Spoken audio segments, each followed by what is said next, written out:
నమస్తే. ప్రజల యొక్క భావనలను ప్రజల్లో తిరుగుతూ ప్రజలు అనుకుంటున్నటువంటి విషయాన్ని ఈ ప్రభుత్వానికి చేరవేసే వాహకంగా మీ తాడూరి శ్రీనన్న. ఈరోజు తెలంగాణ రాష్ట్ర ఏర్పాటులో నియామకాలు అనేది ముఖ్య భూమిక వహించింది. అయితే ఆ నియామకాలు ఈరోజు ఈ రాష్ట్ర ప్రభుత్వం కొన్ని నియామకాలు జరిపింది. ఆ నియామకాలలో టీఎస్పీఎస్సీలో రామ్మోహన్ రావు గారిని సభ్యుడిగా, అదే రకంగా అసెంబ్లీ యొక్క అడ్వైజర్గా మరి ప్రసన్న కుమార్ గారిని, అదే రకంగా ఎలక్ట్రిసిటీ డిపార్ట్మెంట్లో ఒక ధర్మాధికారి కమిషన్ రిపోర్టును అనుసరించి అనే ఒక నెపంతో ఈరోజు ఒక ముగ్గురు అధికారులు నందకుమార్ కానీ, నరసింహులు గారు కానీ, సుధా మాధురి గారు కానీ, అదే రకంగా ఈరోజు మొన్ననే మున్సిపల్ అడ్మినిస్ట్రేషన్లో కౌన్సిల్లో కవిత గారు లేవట్టినటువంటి సమస్య రామరెడ్డి గారి తనయుడు రఘువీర్ రెడ్డి గారికి నాన్ లోకల్ చెందిన 1 to first class to 10th class కర్నూలులో చదివిన ఈరోజు ఆంధ్ర రాష్ట్రంలో 2007 సంవత్సరంలో అనుసరించినటువంటి ఒక జీవో ప్రకారం మరి వారి నియామకం చేసినట్టుగా, అంటే తెలంగాణ రాష్ట్రం అవుతున్న తర్వాత కూడా ఇంకా ఉమ్మడి రాష్ట్రం ఏదైతే జరిగినటువంటి అన్యాయాల మీద పోరాడినామో ఆ జీవోల మీద ప్రాతిపదికన ఒక నియామకం జరగడం అనేది ఈరోజు దాని మీద చర్చ జరుగుతూ ఉంది. అయితే ఈ నియామకాల మీద ప్రజలకు సంశయాలు ఏర్పడినాయి. ప్రతిపక్షాలు లేవనెత్తొచ్చు, మీడియా రాసిన కథనాల వలన, లేకపోతే ప్రజలకు వారికి సోర్సెస్ ద్వారా తెలిసినటువంటి విషయం పైన. అయితే ఇది మరి రేవంత్ రెడ్డి గారు కానీ, లేకపోతే ఈ ప్రస్తుత క్యాబినెట్ కానీ మరి దీని మీద దృష్టి సారించారా? వారికి తెలియకుండా జరుగుతుందా? కింద అధికారులే నిర్ణయాలు తీసుకుంటున్నారా? లేదంటే మరి మంత్రివర్గంలో ఎవరైనా కొంత ఒత్తిడికి లోనయ్యా, ప్రలోభాలకు లోనయ్యా, మరి ఎటువంటి నిర్ణయాలు జరుగుతూ ఉన్నాయి అనేది రేవంత్ రెడ్డి గారికి తెలిసి జరుగుతున్నాయా, తెలియక జరుగుతున్నాయా? వీటి మీద వెంటనే ప్రభుత్వం తగు చర్యలు మాత్రం తీసుకోవాలి. ఎందుకు తీసుకోవాలి అంటే, నియామకాలు అనే సబ్జెక్ట్ ఏదైతే ఉందో ఒకవేళ ప్రజలకు గనక సంశయాలు ఏర్పడి మళ్ళీ ప్రజా ఉద్యమాలకు దారి తీస్తే నా తెలంగాణ మళ్ళీ ఉద్యమాల బాట పట్టాల్సి వస్తుంది. ఇప్పటికీ 500-600 ఏళ్ల నుంచి ఈ ప్రాంతం ఈ నియామకాల మీదనే మనం పోరాటాలు చూస్తూ ఉన్నాం. ఆ పోరాటాలు మీరు చూసినట్టయితే 500-600 సంవత్సరాల కింద బహుమనీ సుల్తాన్ల టైంలోనే ఆ రోజు ఉన్నటువంటి షా రాజు గారు మరి గవాన్ అనే ఒక ప్రధానమంత్రి ప్రాంతేతరుడిని నియమించుకొని అనేక మంది ప్రాంతేతరులని మధ్య ఆసియా నుంచి కానీ, నార్త్ ఇండియా నుంచి కానీ, అది ఆ రోజుల్లో మనం ఏమనుకునేదంటే దక్కాని అండ్ అపాకి అనే ఒక నానుడి ఉండేది. అంటే ముల్కీ నాన్ ముల్కీ అని ఎట్లయితే అంటామో, దక్కాని అంటే లోకల్, అపాకి అంటే నాన్ లోకల్. అయితే ఆ రోజు మన షా గారు ఏంటంటే అహ్మదాబాద్ మీద యుద్ధానికి వెళ్ళడం జరుగుతుంది. ఆ యుద్ధంలో కింద ఉన్నటువంటి సైన్యం అంతాను లోకల్స్, అంటే దక్కాని, మరి పైన ఉన్నతాధికారులుగా ఉన్నటువంటి వారు అపాకి. సో ఆ ఉన్నతాధికారుల మాటలు వారి మీద ఒక రకమైనటువంటి ఏహ్యభావంతో కింది సైన్యం అంతా నాన్ కోఆపరేటివ్ మూవ్మెంట్ ఆ రోజుల్లోనే తీసుకొచ్చారు. చూడండి, టెక్నాలజీ లేదు, సోషల్ మీడియా లేదు, ఎటువంటి ఇది లేదు. ఆ రోజుల్లోనే ఆ సైన్యంలో కింది స్థాయి ఉద్యోగస్తులు లోకల్స్, నాన్ లోకల్స్ మీద నాన్ కోఆపరేటివ్ మూవ్మెంట్ తీసుకొస్తే ఆ అహ్మదాబాద్ యుద్ధంలో ఓడిపోవడం జరిగింది. అప్పుడు బహుమనీ సుల్తాన్ యొక్క రాజు ఎందుకు ఇలా జరిగింది అని ఎంక్వైరీ చేస్తే మరి ఈరోజు గవాన్ అనే ప్రైమ్ మినిస్టర్ గారు నియామకాలు ఉన్నత స్థానాలలో అనేక మందిని నాన్ లోకల్స్ నియమించడం జరిగింది, దాని వల్లనే ఓడిపోవడం జరిగింది అనేది ఒక సమీక్షలో రిపోర్ట్ తేలితే ఆనాడే రాజులు మళ్ళీ కొంత మేరకు చర్యలు తీసుకొని దాన్ని సరిదిద్దే ప్రయత్నం చేసినారు. అంటే ముల్కీ, నాన్ ముల్కీ, దకాని, అపాకి ఇలాంటి ఉద్యమాలు మరి 5-6 శతాబ్దాల కిందనే తెలంగాణ ప్రాంతంలో ఉద్యమాలు ఆ రకంగా లేచినాయి అంటే మరి ఏ రకంగా తెలంగాణ ప్రాంతంలో ఎంత ప్రజలు చైతన్యవంతమై ఉంటారో మీరు ఒకసారి అర్థం చేసుకోండి. ఆ తర్వాత కాలంలో కులీ కుతుబ్ షాలు వచ్చినారు. వారి కాలంలో ఏమైంది? హిందువులైనా సరే, లేదా లోకల్స్ అయినా సరే, తెలుగు మాట్లాడే వాళ్ళైనా సరే, అనేక మందిని కూడా ఆ రోజు రిక్రూట్మెంట్ జరిగింది. అది ఆ కాలం కొంత మేరకు వారికి బహుమనీ సుల్తాన్లకు జరిగినటువంటి ఏదైతే ఉందో అది మళ్ళీ ఉపద్రవం రాకుండా నియామకాలలో జాగ్రత్తలు వహించారు. దాంట్లో భాగంగా మనం ఎగ్జాంపుల్ చెప్పుకోవాలంటే అక్కన్న మాదన్న గారి నియామకం, వారి మేనల్లుడైనటువంటి కంచర్ల గోపన్న ఎవరైతే మన భద్రాచలంలో రాముని గుడి కట్టినారో మరి తహసీల్దార్గా వారిని, ఇట్లా అనేక మందిని కూడా తెలుగు హిందువులు లోకల్స్ని ఎక్కువ శాతం వారు నియామకాలు చేయడం జరిగింది. ఆ సమస్య కొంత అడ్రస్ చేసుకోవడం, పరిపాలన సాగించడం జరిగింది. ఆ తర్వాత మళ్ళీ వచ్చినటువంటి ఏదైతే మనం కుతుబ్ షా గాని, మన నిజాం పరిపాలన గాని ఏదైతే ఉందో, ఇక్కడ కమరుద్దీన్ నుంచి మొన్న మీర్ ఉస్మాన్ అలీ ఖాన్ దాకా ఏదైతే పరిపాలన గావించారో, దాంట్లో కొంత మేరకు మళ్ళీ నార్త్ ఇండియా నుంచి కొంతమంది ఉన్నతాధికారులను తెచ్చుకోవడం గాని, మద్రాసీ అంటే మళ్ళీ కృష్ణా డిస్ట్రిక్ట్ ఆంధ్ర కావచ్చు, రాయలసీమ కావచ్చు, లేదా కొంత మద్రాస్ కావచ్చు. ఆ రోజు ఉమ్మడి ప్రాంతంగా ఉన్నప్పుడు కొంతమంది మైగ్రేట్ అయినారు. ఆ రోజు కూడా నెపం ఏమంటే భాష, ఇంగ్లీషు లేదా తెలుగు వచ్చినటువంటి వారు. ఇక్కడ వాళ్ళకి అసలు తెలుగే రాదన్నట్టుగా, లేదు మొత్తం ఉర్దూ భాషలో చదువుకున్నారు కాబట్టి ఆ రోజులలో నిర్బంధం ప్రకారమైనటువంటి విద్య ఉర్దూ భాషలోనే చదవాలనే నిర్బంధం ఉండేది కాబట్టి ఇక్కడ ప్రజలు ఎక్కువ శాతం ఉర్దూ చదివేవారు. కానీ ఆ రోజుల్లోనే ఉస్మాన్ యూనివర్సిటీ కానీ ఇంకోటి కానీ నిర్మాణం చేసి లాగుల్లోకి వచ్చినాయి కాబట్టి మరి ఆ రోజుల్లో మన వాళ్ళకు కూడా మల్టీ లింగ్విస్టిక్, ఒకవేళ వీరి ఏదైతే అపవాదు తెలంగాణ ప్రజల మీద వేస్తా ఉన్నారో అది నిజమైతే పివి నరసింహారావు గారు బహుభాషా కోవిదుడు ఎట్లా అయినారు? ఆ రోజుల్లోనే అనేక మంది ఇంగ్లీష్ హిందీ ధారాళంగా మాట్లాడేటటువంటి తెలంగాణ నాయకులు ఏ రకంగా ఉన్నారు? సో మరి వారు ఉన్నప్పుడు అంటే కావాలని ఆనాటి పరిపాలకులు వారి వెసులుబాటు, వారి ఇన్ఫ్లుయెన్సెస్ కు గురై మరి అనేక మందిని మైగ్రేట్ చేసుకొని ఉన్నత స్థానాలలో వారిని నియమింపజేయడం, ఆ తర్వాత ఉద్యమాలు రావడం, దాన్ని సరిదిద్దుకోవడం అనేది పరిపాటిగా మారింది తెలంగాణలో. సో అదే రకంగా మీరు చూసినట్టయితే అందుకే ఇక్కడ నేను ఒకటి చెప్తాను.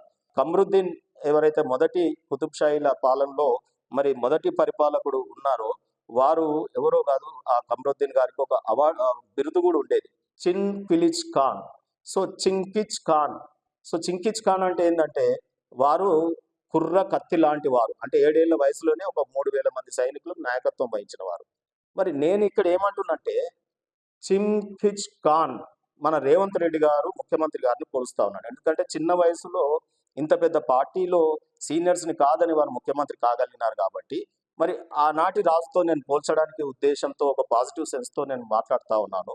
చింకిచ్ ఖాన్ లాంటి మరి రేవంత్ రెడ్డి గారు కూడా ఎంతో మరి ఈ రోజు నియామకాలు జరుగుతుంటే వాటిని ఎంత జాగ్రత్తగా చేయాలి మీకు తెలియంది కాదు. రేవంత్ రెడ్డి గారికి బూర్గుల రామకృష్ణారావు గారి టైంలో కూడా, అంటే తెలంగాణ ప్రాంతము ముఖ్యమంత్రి గారు పరిపాలిస్తున్న టైంలోనే మరి విద్యార్థి ఉద్యమాలు, ముల్కీ నాన్ ముల్కీ ఉద్యమాలు రావడం జరిగింది. మీకు ఆ రోజుల్లో వరంగల్లో మీకు తెలియదు కాదు. సో చరిత్ర చదివితే అందరికీ తెలుస్తుంది. మన విద్యార్థులు ఎవరైతే కాంపిటేటివ్ ఎగ్జామ్స్ రాస్తున్నారో వాళ్ళందరికీ కూడా తెలుసు ఆ రోజు ఏం జరిగింది. వరంగల్లో ఏదైతే టీచర్ల ఉపాధ్యాయులు ఒకటేసారి 180 మందిని బదిలీ చేసినటువంటి పార్థసారథి అధికారి ఏదైతే చేసినారో అది ఒక ప్రాంతేతరుల ఇన్ఫ్లుయెన్స్ కు గురై, పరిపాలకుల ఇన్ఫ్లుయెన్స్ గురై చేయడం వల్ల తెలంగాణ ప్రాంత ఉపాధ్యాయులు తీవ్ర కలత చెందినారు, విద్యార్థులు కలత చెందినారు. ఆ తర్వాత అది హన్మకొండకు పాకి మన సెంట్రల్ మిడిల్ స్కూల్లో ఏదైతే ఉపాధ్యాయులను ట్రాన్స్ఫర్ చేసినారో అప్పుడు విద్యార్థి ఉద్యమాలు అక్కడ మొదలైనవి. ఆ రోజు అనుకుంటా విద్యార్థి ఉద్యమానికి బుచ్చయ్య అనేవారు విద్యార్థి నాయకుడిగా మరి ఆ రోజు ఉండే అనుకుంటా. సో ఆ విధంగా విద్యార్థులు ఎంత దాకా పోయినారంటే ఈ నియామకాల పట్ల నిరసన వెలువడుతుంటే బూర్గుల రామకృష్ణరావు గారు ఒక ఎంక్వైరీ కమిషన్ వేస్తే ఆ ఎంక్వైరీ కమిషన్ ముందు ఒక ర్యాలీ తీసి ఒక ఉద్యమం చేసినారు. ఆ కలెక్టర్ ముందు ర్యాలీ తీసినారు, ఆ భవన్ ముందు. సో ఆ ర్యాలీలో నినాదాలు ఏంటంటే నాన్ ముల్కీ go back, idli sambar go back, గోంగూర పచ్చడి గో బ్యాక్. చూడండి. సో ఆ రోజుల్లోనే ఏ టెక్నాలజీ లేనటువంటిది, ఏ సోషల్ మీడియా లేనటువంటి కాలంలోనే విద్యార్థులు స్పందన చేసి ఒక పెద్ద ఉద్యమాన్ని నిర్మిస్తే బూర్గుల రామకృష్ణరావు గారు వరంగల్ పర్యటనకు వెళ్తే మరి ఆ రోజు నిరసనలు పెళ్ళుబికి వారు ముఖ్యమంత్రిగా మరి భయాందోళనకు గురైనారు. అసెంబ్లీలో చర్చకు కూడా రావడం జరిగింది. ఆనాటి కాలంలో కమ్యూనిస్టులు నిర్బంధం ఉన్నందుకు, వారి మీద నిషేధం ఉన్నందుకు పీడిఎఫ్ రూపంలో ఎమ్మెల్యేలుగా ఉన్నటువంటి గురువారెడ్డి గారు, ఆ తర్వాత హనుమంతరావు గారు వీరు ఒక ప్రశ్నలు లేవనెత్తితే బూర్గుల రామకృష్ణారావు గారు ఒక ప్రకటన చేశారు అసెంబ్లీలో. ఎంతమంది ఉన్నారయ్యా నియామకాలలో కొన్నైనా చెప్పండి అని అంటే వారు చెప్తూ పోలీస్ శాఖలోనే సుమారు 5,000 మంది, అంటే 4,981 something. So subject to correction ఆ రకంగా నియామకాలు జరిగినాయి అని చెప్పినారు. అంటే పోలీస్ శాఖలోనే మరి నాన్ ముల్కీ కనుక నియామకాలు జరిగితే ముల్కీ గురించి పోరాటాలు చేసేటటువంటి వారిని ఈ నాన్ ముల్కీ పోలీసులు ఏ రకంగా చెయ్యనిస్తారు, ఏ రకంగా నిర్బంధం ఉంటుందో ఒకసారి ఆలోచన చేయండి. దాన్ని కూడా ఛేదించుకొని మరి ఉద్యమాలు చేసినారు ఆనాడు మన విద్యార్థులు. ఆ తర్వాత కాసు బ్రహ్మానందరెడ్డి గారి టైంలో కూడా విద్యార్థులు మరి నిజంగా చెప్పాలంటే ఆ రోజు ప్రభుత్వం యొక్క తుపాకీలకు బలై తెలంగాణ విద్యార్థులు అమరులైనారు. ఆ తర్వాత అనేక మంది ఉద్యమాలు చేసినారు. ఆ తర్వాత కూడా మీరు అంతకుముందు సాయుధ పోరాటం రజాకార్ల మీద ఉద్యమాలైనాయి. మరి కాసు బ్రహ్మానంద రెడ్డి గారి టైంలో ఉద్యమాలైనాయి. బూరుగుల రామకృష్ణరావు గారి టైంలో ఉద్యమాలైనాయి. ఆ తర్వాత మనకు ఏది ఇందిరారెడ్డి గారు తెలంగాణ ఉద్యమాన్ని టేకప్ చేయడం, ఆ తర్వాత కొంత మేరకు దేవేందర్ గౌడ్ గారు, ఆ తర్వాత ఇప్పుడు నేటి కాలంలో మనకు అనేక మంది మేధావులు జయశంకర్ సారు, మరి అనేక మంది కూడా దీన్ని నిప్పును చల్లార్చకుండా కాపాడుతూ మేధావులందరూ తీసుకొచ్చుకుంటున్నటువంటి ఆ ఉద్యమాన్ని మరి కేసీఆర్ గారు వచ్చి ఒక వ్యూహాత్మకంగా ఒక పార్లమెంటరీ ప్రక్రియ ద్వారా ఈ తెలంగాణ రాష్ట్రాన్ని సాధించుకోవడం జరిగింది. సో సకల జనులు దీంట్లో పార్టిసిపేట్ అయినారు. సకల ఉద్యోగస్తులు, విద్యార్థులు, మరి అన్ని సబ్బండ వర్గాలు మిళితమైనాయి.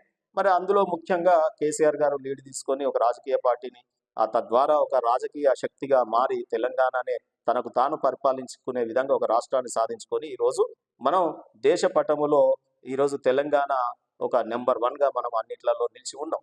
మరి ఇటువంటి తెలంగాణలో ఆ రోజు ప్రెసిడెన్షియల్ ఆర్డర్ గురించి కూడా కొట్లాడి మనం 95+5 నాన్ లోకల్స్కి ఆ విధంగా ప్రెసిడెన్షియల్ ఆర్డర్ని కూడా మనం ఆర్టికల్ 370 ఇవన్నీ కూడా మనం సవరించుకున్నాం. సో కాబట్టి ఇటువంటి తెలంగాణ రాష్ట్రంలో మళ్ళీ ఎక్కడ కూడా ఈ నియామకాల విషయంలోనే తెలంగాణ భగ్గుమన్నది కాబట్టి అటువంటి పరిస్థితులు మళ్ళీ రాకుండా ఉండాలి.